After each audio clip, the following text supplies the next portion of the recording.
So today I'm going to talk about fingerspelling. So first with fingerspelling, let's get back to the basics. Each letter in fingerspelling is its own sign, technically. So each time that you fingerspell something, you're creating a sign. But fingerspelling kind of goes against the rules of ASL, because in ASL a sign normally only has 1 to 2 hand shapes. Anything over that deviates from the normal rules of ASL. So, yeah. And to comprehend fingerspelling takes a lot of practice, obviously, as we all know. And fingerspelling is highly influenced by the English language, so that's why it deviates from the normal 1 to 2 hand shapes per sign, and that's why that's okay, because it's influenced by English. But ASL, because of the 1 to 2 hand shapes that the language follows, it's created lexicalized signs, or fingerspelling, by... Which phone number, contact, or Alexa, device stop. do you want to call? Alexa, stop. Sorry about that. So, ASL has kind of fought back against the English, and signs have been shortened to create 1 to 2 hand shapes. So, like, some of the letters have been removed and movements have been added to kind of make it more clear and for people to understand the word easier than having to spell out the whole entire word, and then it fits and becomes its own sign because it only has 1 to 2 hand shapes.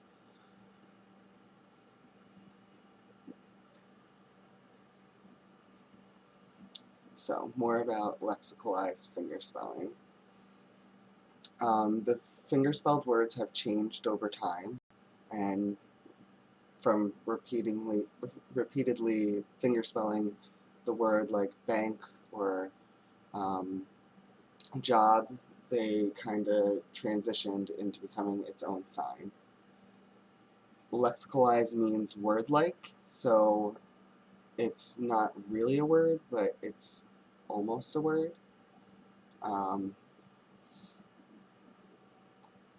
And lexicalized words exist both in English and in ASL. So examples in English are the words greenhouse, breakfast, breakfast, and Christmas. So those words over time have changed and become their own words. And some examples of ASL are bank, early, and job, which I will demonstrate. Yeah.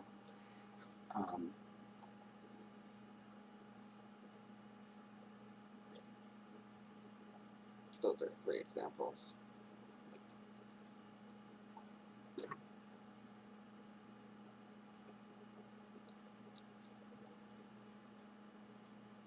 So, moving right along to the 3 C's of fingerspelling. So the first C is configuration, and that's understanding the entire shape of the fingerspelled word, and it's focusing on the word as a full unit. So you look at the variations of the shape and kind of try and figure it out based on that. This drawing shows the fingerspelled word for apple, and you notice that in apple there's 2 P's, so the hand shape would go down and then back up for the L, and then back into the fish shape for E. So noticing those different variations of shape could help you figure out the sign easier. The next is closure, and that's filling in the gaps, because sometimes while fingerspelling people easily miss a few letters, delete them, so you kind of have to use your deductive reasoning skills to figure out what those missing letters are, and that's a natural process that our brain does based on our English language. So we're always kind of doing that, and I made a graphic example.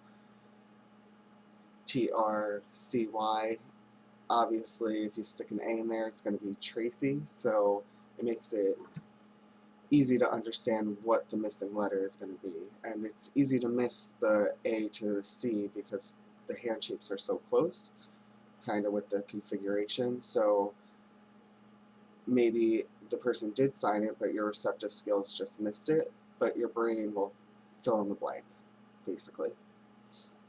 And then we have context, which is talking about, is related to everything that we were talking about. So whatever the message is or whatever the person was discussing, you could kind of figure out what the word that is going to be spelled is because of all the information that you already have. You're just looking for context clues to fill in that blank of maybe you missed the entire fingerspelled word, so just understanding what the general information is, you could figure it out. And then I have the graphic of spelling since we're talking about fingerspelling.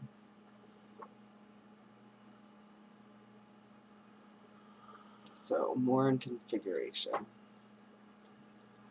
So there's another graphic showing how the L goes up, the A becomes a fist, the W goes up, the Y is long, so you notice that.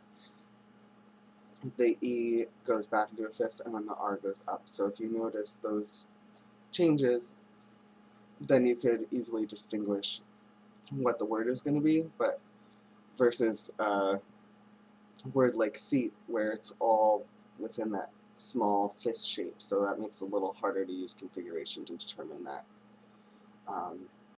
So you just look at the shape changes in the fingerspelled word.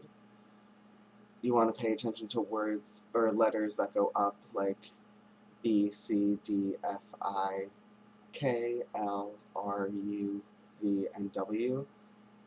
Those all make the hand shape move up, so you can notice that difference and know that it's probably one of those letters as opposed to any of the other letters. You can also notice letters that go down, like P and Q, and letters that move, like J and Z. Those are good indicators of what the word is going to be, so you could use that. And then moving on to closure, that's filling in the gaps. So with this graphic, you see that some of the letters are missing, but if you use the context clues if you use context clues and closure, if the context clues would be that somebody was probably spelling a name, so then you would be able to surmise that the name is Sebastian. So that really comes from our English language knowledge, filling in those gaps, and you may miss some letters due to the speed of the signer, or the signer just left them out. So that's why you would have to use closure. And it's a natural process that happens in the brain where it just fills in the blanks for you. You just have to trust yourself and know that your brain knows the language, so you could figure it out if you just trust yourself and not get so nervous, because a lot of times when we feel like we missed a letter or we're not sure what that letter was, we get really nervous and freeze up. So just don't do that, just trust yourself, and hopefully you'll be right. And if not, you can always ask for clarification if the setting allows, so that's lucky. And context. So context is when you use all the information that the speaker was talking about to help you infer what the word's going to be.